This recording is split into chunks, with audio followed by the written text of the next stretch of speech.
Hello guys, welcome to my channel mister Anil Yasmin. साला मुझे नींद नहीं आ रही। अब सुबह के 4:30 बज मतलब 4:30 हो चुके हैं, मगर मुझे नींद नहीं आ रही। इसलिए जी अब कल की थोड़ा बहुत प्राइवेट बात शेयर करते हैं। प्राइवेट बात ये है कि कल नंदनी का कॉल आया हुआ था फिर से। हालांकि ये बात भी अलग है कि परसों भी आया हुआ था। उसने मुझसे ये क्या बोलते हैं, बाल में लगाना जो मैं यूज कर रहा था, जो मैं जिसकी वजह से मेरे घने हो गए, उस दवाई के बारे में पूछ रही थी। और ऐसे ही बात करने की कोशिश करी तो मैंने ये बताया कि मैं तुझको दवाई भेज दूंगा।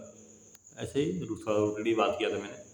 मैं तुझको दवाई भेज दूंगा, मुझे कॉल मत करने की कोशिश मत करना, मुझे कॉल करने की कोशिश मत करना।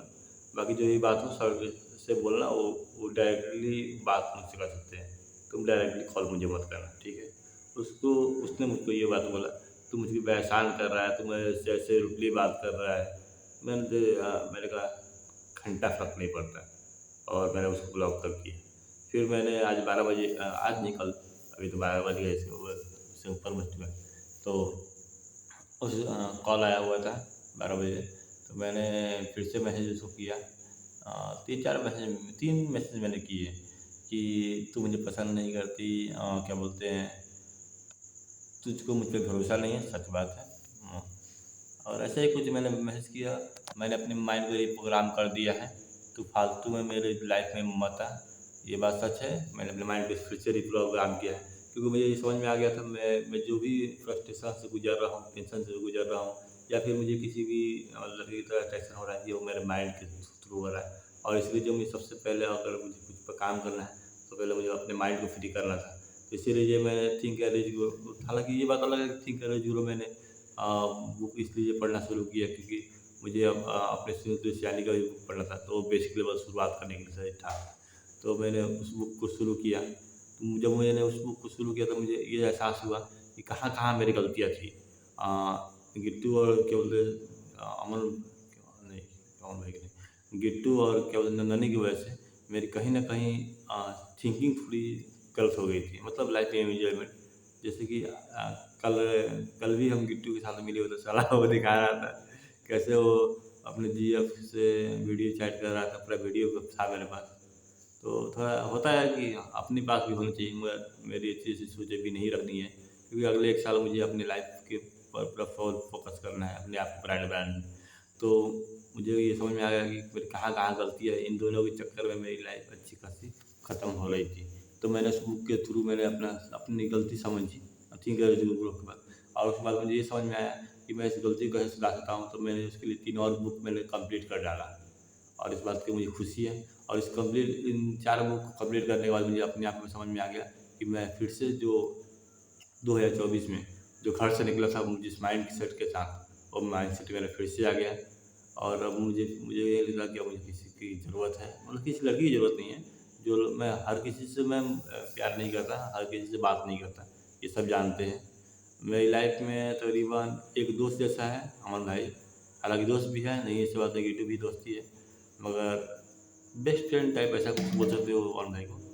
हाँ, बाकी चलता रहेगा। मैं हर किसी को दोस्त नहीं बनाता, ये मेरा रूल है। मैं हर किसी को दोस्त नहीं बनाता, हर किसी, और जिसे मैं दोस्त बना लूँ, अगर मुझे लगता है कि मैं, अगर मुझे मेरी मतलब किसी बात से उसको तकलीफ़ लगी तो मैं उससे माफ़ी माँगता हूँ। ये भी बात सच है। मैंने अरुण भाई से भी माफ़ी माँगी हुई है। सिर्फ़ इतना ही नहीं, मैंने अभय से भी माफ़ी माँगी हुई है। अगर मैंने किसी वजह से उसको मैंने किसी बात से मुझे उससे बुरा लग गया होगा, कोई डाउट नहीं है मुझे। ऐसे ही मेरे क्या बोलते हैं, मेरे फ़ोन को ही लेके उसने कोई बात बोली हुई है, या फिर ऐसा कुछ बोला हो, मतलब जिस काम में मैं सीरियस हूँ, उसमें उसने थोड़ा मज़ाक किया होगा, तो थोड़ा मुझे वो गुस्सा आया था। हालाँकि मुझे एहसास हुआ कि मैं थोड़ा रूडली बिहेव किया है, तो उससे मैंने माफ़ी भी माँगी है। जो मैं जिसके साथ मैं चाहता हूँ कि ये मेरी लाइफ़ का इम्पोर्टेंट आदमी है, तो गलती अगर मुझे अपने अंदर गलती दिखाई देती है, तो मैं उससे माफ़ी माँग लेता हूँ कि अगर मुझे मेरी वजह से अगर गलती तो मुझे तकलीफ़ हुई तो माफ़ी माँग। मगर अगर ये बात है कि मैंने कोई गलती नहीं की है, और तुम मुझसे रूडली बात करना चाहते हो, या फिर मुझसे मेरी ज़िंदगी से दूर जाना चाहते हो, या फिर नहीं बोलना चाहते, तो मेरा रूल है, भाड़ में जाओ। हाँ, मेरी गलती है। मैं सबसे पहले तो मैं ये कोशिश करूँगा कि तुम जा रहे हो मेरी लाइफ़ से, कोई बात नहीं, मगर क्यों? क्या मेरी गलती है या नहीं है? और ये फैसला कोई कोई और नहीं, मैं खुद करता हूँ, और मेरा दोस्त अविनाश करता है। और वही बताता है कि क्या इसके साथ रहना है या नहीं रहना है। और ये अच्छी बात है मेरे हिसाब से। कोई भी इंसान को तुम रोक नहीं सकते, और ये मैंने सीख लिया है। और ये मुझे क्या बोलते हैं, अच्छी बात लगती है अपने आप में कि मेरा हर कोई ज़्यादा दोस्त नहीं है। क्यों फालतू का दोस्त बनाना? मुझे नहीं लगता हर किसी को दोस्त बनाना। मेरी लाइफ का यही रूल है। और मैं हर किसी से केवल 1000 गर्लफ्रेंड रखने का पहले रूल था, मगर अब नहीं चाहिए। मतलब टाइम पास के लिए हज़ारों चलेगी, मगर किसी से प्यार एक से किया जाएगा, टाइम पास नहीं। और टाइम पर नॉर्मली 2025 के बाद तो पूरा टाइम पास ही चलेगा, अय्याशी चलेगी सबके सामने, क्योंकि अपना भी रूल है यार। जो आने वाली थी जाने वाली थी चली गई, अब क्या है? अब इंजॉय करेंगे और बस अपने नाम को ब्रांड बना के पूरी दुनिया में तबाही मचाएंगे। पूरा भरोसा है अपने आप को, तबाही मचा देगा। आफ्टर मनी मैग्नेट जो ठहरे। और सिर्फ इतना ही नहीं, मैंने खुद सुनील तुलसियानी को कमेंट भी किया हुआ था। क्या बोलते हैं, अगले 1 महीने तो बीत गया है सुनील तुलसियानी से मेरे मिले हुए तकरीबन दिल्ली में 1 महीने बीत चुके हैं। तो मैंने उनको टाइम देखते हुए 23 महीने में मैंने बोला था उनको कि मैं आप मुझसे पार्टनरशिप भी करेंगे ऐसे। और उन्होंने आज नहीं, तकरीबन 2 घंटे पहले उनका मैसेज आया हुआ था, लाइक करके छोड़ दिए। कहीं न कहीं उनकी नज़रों में मेरी इमेज बन रही है। जो आदमी मेरे प्रोफ़ाइल को लाइक कर रहा है, ये नहीं है कि वो मेरे प्रोफ़ाइल को नहीं देख रहा होगा, बिल्कुल देख रहा होगा। और मैं कहीं न कहीं उनकी नज़रों में गड़ रहा हूँ। और मुझे अपने आप पे खुशी है कि मैं जो चाहता हूँ वो पूरा कर रहा हूँ, जी जान लड़ा रहा हूँ। हाँ, ये बात भी है कि मैं रिस्क ले रहा हूँ, बिल्कुल रिस्क ले रहा हूँ, बहुत ज़्यादा रिस्क ले रहा हूँ। अभी मैंने फैसला किया हुआ है कि जो मुझे 2000 मिलेगा, और प्लस मेरे पास तकरीबन जो भी पैसा है, मैं ये भी जानता हूँ कि मेरे पास ब्लैकेट खरीदने तक के पैसे नहीं है। और फिर भी अगर मैं चाहता हूँ तो फर्स्ट डिसीजन मेरा ब्लैकेट खरीदना होना चाहिए, मगर मैं उसको अवॉइड कर रहा हूँ क्योंकि मैं जानता हूँ, जैसे शायद इसी वजह से मुझे नींद नहीं आ रही कि मेरे पास ब्लैंकेट अच्छा नहीं है। जैसे जाड़ लग रहा है, या फिर ऊपर से ओढ़ने के लिए कुछ नहीं है, ऐसा ही कुछ भी लग रहा है।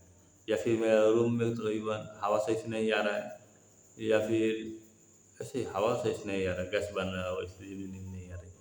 तो संघर्ष है मेरी ज़िंदगी में, और मुझे लगता है कि शायद यही मुझे आगे बढ़ने के लिए मोटिवेट कर रहा है। और मुझे सबसे बड़ी तकलीफ की बात ये लग रही है, जहाँ तक मुझे दिखाई दे रहा है, मैं इतने 4 बजे तक, 4:30 बजे चुके होंगे अब तक मैं जगा हुआ हूँ। मैंने इसकी जगह पर मैं कोई बुक कंप्लीट कर सकता था। हालाँकि देखता हूँ अगर अभी नींद लगती है तो ठीक है, नहीं तो अब बुक पे ही ध्यान दिया जाएगा। मज़ा आ रहा है यार। आफ्टर सुनील तुलसियानी का बुक तो कंप्लीट करना है।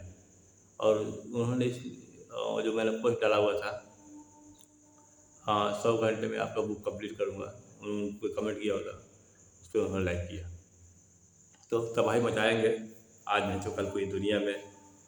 पतियों का पति 1 लाख अरबपति, 1 लाख अरब का पति बन के दिखाएंगे। 1 लाख अरबपति बोलने में थोड़ा अलग लगता है। ऐसे बोला जाए 1 लाख अरबपति नहीं, क्या बोलते हैं, थोड़ा दिमाग लगा। इतना बड़ा टारगेट है, ये साला बोलने में भाग नहीं पा रहा है। पहले मैं तकरीबन 1 साल पहले मैं 100 करोड़ का टारगेट था, मगर अब मैंने उसको टारगेट को बढ़ा दिया है और 1000 अरब का टारगेट लिया हुआ था, जिसको अब 1 लाख करोड़ भी बोल सकते हैं, समझे। और 1000 अरब का टारगेट लिया हुआ था, क्योंकि तकरीबन 1 अरब माओ की लाइफ चेंज कर देगी। मुझे लगता है कि हर हर माह के हिसाब में हिस्से में कम से कम 1 करोड़ मैं दूंगा, तो उसका पैसिव इनकम तकरीबन 12% के हिसाब से 1-1 लाख प्रति महीने उसके फैमिली को मिलते रहना चाहिए। उस हिसाब से कम मुझको 1 लाख करोड़ चाहिए, 1000 अरब चाहिए। तो मैं करूँगा, कमाऊँगा और लुटाऊँगा। मेरी कमी नहीं है यार, इसीलिए मुझे कोई फैमिली चाहिए। और मैं अपनी माँ को ये साबित करना चाहूँगा, अपनी नज़रों में माँ को भी हूँ। और हाँ, जो भी अब मैं डिसीजन ले रहा हूँ, मेरी माँ की वजह से ही डिसीजन ले रहा हूँ। उसने उस टाइम पे अपने तकलीफ झेलना जरूरी समझा, और मैं उसके नाम पर तबाही हूँ। उसको मैं भगवान बना दूँगा, वादा रहा।